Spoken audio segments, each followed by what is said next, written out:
26 March 2026 বাংলাদেশের বছরের প্রথম আন্তর্জাতিক ম্যাচ, প্রতিপক্ষ ভিয়েতনাম। আজকে আমরা দেখব সম্ভাব্য একাদশ, টেকনিক এবং ম্যাচ প্রেডিকশন। বাংলাদেশের বর্তমান অবস্থা: বাংলাদেশের জাতীয় দল এখন এশিয়ার বড় দলগুলোর সাথে লড়ছে। আগের মতো বড় ব্যবধানে হারছে না। সবসময় ডিফেন্স আগের থেকে অনেক সংগঠিত। মিডফিল্ডে গতি এসেছে, তবে ফিনিশিং এখনও বড় সমস্যা।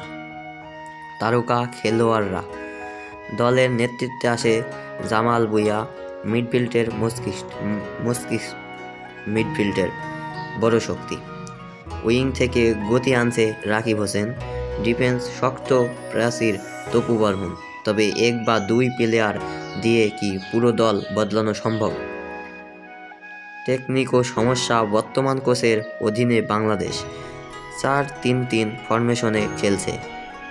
হাই প্রেসিং করার চেষ্টা করেছে, কিন্তু সমস্যা হচ্ছে ফিটনেস ও ধারাবাহিকতা। 60 মিনিট ভালো খেলে শেষ 30 মিনিটে ভেঙে পড়ে। সম্ভাব্য একাদশ: গোলরক্ষক মিতুল মার্মা, ডিফেন্স বিতেশক চাকমা, তপু বর্মন, তারিক রহমান কাজী, শাকিল আহমেদ। মিডফিল্ড সোহেল রানা, জামাল ভুঁইয়া এবং উইঙ্গারে খেলছেন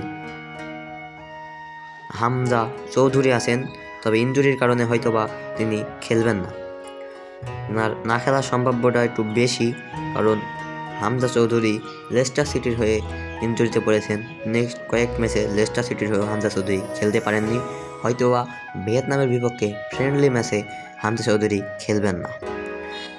ফরওয়ার্ডার রাকিব হোসেন, সুমন রেজা, ফাহিম আহমেদ। ভিয়েতনামের শক্তি ও চ্যালেঞ্জ: ভিয়েতনাম দ্রুত কাউন্টার অ্যাটাক করে, উইং দিয়ে গতি তৈরি করে, ডিফেন্স খুব কম ভুল করে। বাংলাদেশের প্রধান চ্যালেঞ্জ হবে ফিটনেস ধরে রাখা এবং ডিফেন্সে ভুল না করা।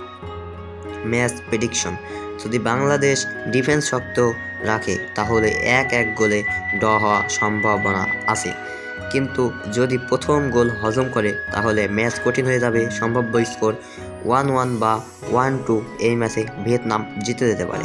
এই ম্যাচ শুধু একটা ফ্রেন্ডলি নয়, এটা বাংলাদেশের ভবিষ্যতের টেস্ট। তুমি কি মনে করো বাংলাদেশের এই ম্যাচ শুধু একটা ফ্রেন্ডলি নয়, এটা বাংলাদেশের ভবিষ্যতের টেস্ট?